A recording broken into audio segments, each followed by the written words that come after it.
Right,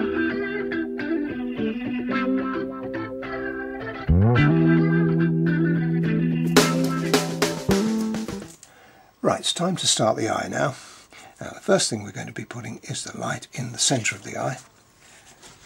Using our nice sharp white pencil, we establish that first of all. Next thing we've got to do is to establish a little light that runs on the edge of the eye, like that. And then another area around there. They're quite strong. Now all the remaining areas is just sort of a half tone, like that. The grey will run round there and continue all the way around there, meeting up the other side, like that. Good. Now, I take a lot of care with this because it is important. Get this wrong, it throws the whole thing out. So, twiddle it round, that comes down to the eye duct, and it actually filters around here but then disappears as we go into the remaining area of the fur. But it's quite dark in that bit. Establish that there.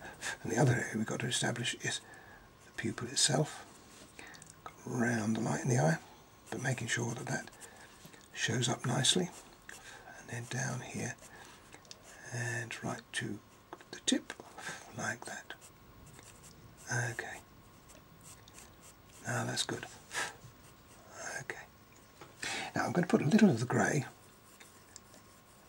on the eye itself because I've got a spectacular colour going in here in a minute. Now I wanted to run on the outside. I don't worry too much if I overspill on that white because I can bring the white back. You see me do it on the ear. And that comes down. Now this is a base for this, the other colour I'm going to be using in the tick. And underneath there obviously will be a shadow. There we establish that quickly. And again where we put the solid white, I'm easing off slightly. You can see by having that white in there, nice and solid, it gives you a guide as to where you're going to go. Now it looks a little rough and ready at the moment, but watch the next sequence. This is going in, this is a green going in now. That's a really spectacular colour. So far we haven't used anything like it, but it's a green-eyed puss. Again, very careful. Now this would be, if this was on its own, without any base underneath, it will be very vivid and of course totally ruin the picture. But because we're using it as a base, as a cushioned colour, that means a colour that's been cushioned by the colour underneath, to see the difference it makes. Get those in. Now another colour that we're going to use here is an ochre, because that also, the two colours together look brilliant. There we go, a little bit of that on there, not overdoing it. Got to be a slow, painstaking job. Now the other colour I'm going to use is a darker colour. This is a darker green that will give us a much richer colour. A little bit more careful as to where we put it. I want it down the edge there, like that, and then that will just like that. We've got the ochre in there now, and a little bit of green on the top of there. That's it. Now it always looks when you do that as though you've overdone it, but what we can do is we can bring back the colours. Now this is the ivory coming back in. Now watch this. This is very, very interesting to see. It's even better to do it like that. You see how what I've done is using the ivory as a blender. You saw it in the ear, you're seeing it again here. But what we can do now is use the white also, but bring that white back in there. Really important I keep that white there for the moment. We can subdue it later, but at the moment we want it nice and strong. And once again we put the white in this side, didn't we? And once again but this time we're mindful that we're just bringing it back again. See the colour beginning to lift in the eye. we haven't put the dark colours in yet. When they go in, this is going to be very spectacular. Okay, come down there like that.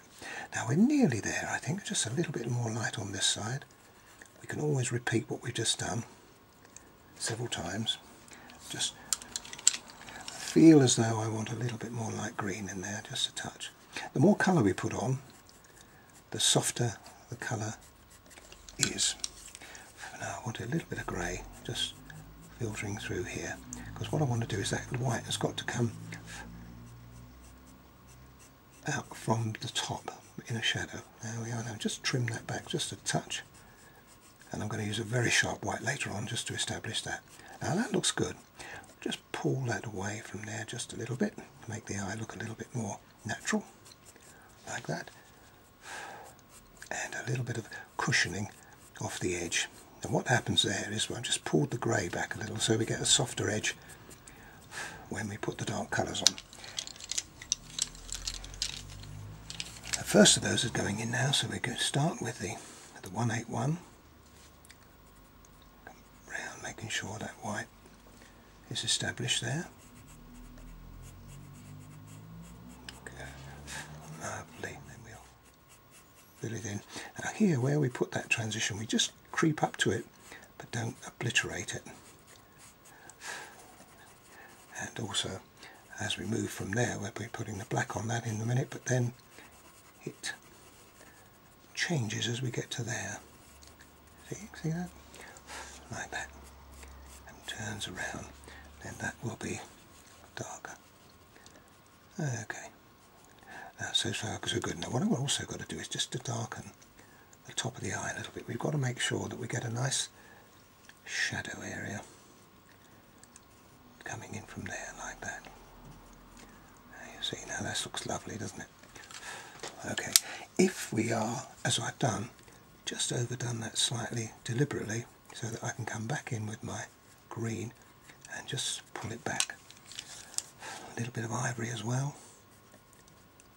You see how one colour mixes another colour and softens it as we go along. Now that's looking good. Now what I'm also going to do here, just to be different, I won't put right on the edge, I'm just going to put a little bit of ochre, like that. Now you can probably just pick that up. It's hardly discernible, but it's enough to give me the effect I want. And I want just a little bit more ochre, I think, because I like the effect of that. Just filtering through there. Leave that for the moment. Hello. Now this is spectacular now because we're going in with the black. The black, as with the dark grey. We go, see, look at that. It's so rewarding to be able to do this. There we are, going round the corner, up into the back, darkened, and into there, and then pulled from there. And here we don't want to come too far now. We've got it just about right. And that filters out from there. That's good, that picks up from there. Now, we just bring just a little tickle of black. You'll see why I'm doing this in a little while. Just a little bit of black in there, like that. And of course we want the black in the pupil itself. Now that edge I put on with the ochre, you can probably just make it out now. That looks good, doesn't it? Now what we've got to do now is just come back with the white, just here. Just put a little bit of white back in. There, looks good. We've got to put a little bit of white back in here, like that, which is our light. But not only that, but we also want to flick it like this, look. Flick it, so that we get a kind of a trail that comes away from there. That's good. Now I'm going to use the white just to flick just the odd little bit of here, like that. Turn it round. I have to turn this round, that's why you've got it at a funny angle. It's the only way I can get this rather attractive effect. You see that? Look at that. Doesn't that look gorgeous?